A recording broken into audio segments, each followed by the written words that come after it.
This is going to be a position that tries to work on this abduction range of motion, more from a pulling down as opposed to a coming up. It's common with shoulder pain that as we raise our arm out to the side, we'll get a painful arc or discomfort somewhere in that 90-degree angle. So this is a way to try and work into that motion. So laying here, first, I'll have my arms straight up overhead. Now this is a common position that as I take my arms up, my lower back will want to arch. So this is another one where propping your feet up on something, couch, an exercise ball, is going to help you to keep that lower back flat into the floor or this table without you having to work so hard to do that. So I do recommend having your feet elevated if you feel there's any inclination, which there probably will be, of your back wanting to arch off the surface you're laying on. So I try and flatten my lower back into what I'm laying on, and I'm going to slowly take my thumbs up overhead. Okay? Now, before I start working in these out to the side directions, I want to be pretty comfortable getting up through this motion. So I don't want to go through what I'm going to show you unless I can do this pretty comfortably, right?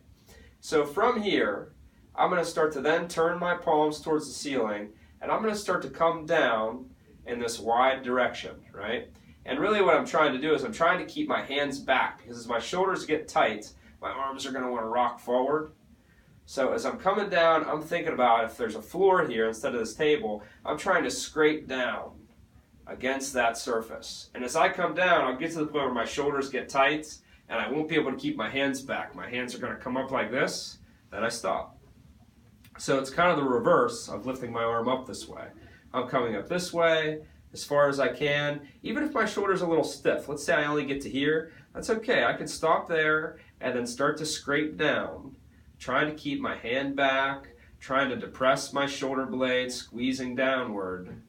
Nice and slow to where I feel like my hands want to start to rock forward or my lower back really wants to arch up off the table, and then I stop and come back in.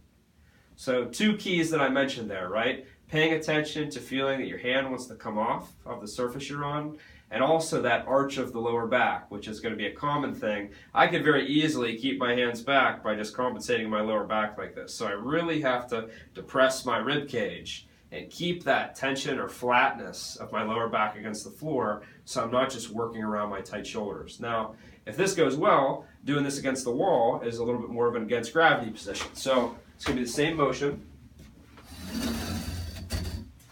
Back against the wall. I'm going to take my feet out, just like I said there. Having your feet elevated or having my feet pretty far from the wall is going to help me keep a better position of my lower back. So nothing extreme, but I'm going to come into a small knee bend, and this will allow me to flatten my lower back against the wall. And then if I'm able to, I want to have my head touching the wall and a slight tuck of my chin, right? So here, I'm going to do the same motion. I'm going to bring my arms up. The higher my arms go, the more my back's going to want to arch off the wall.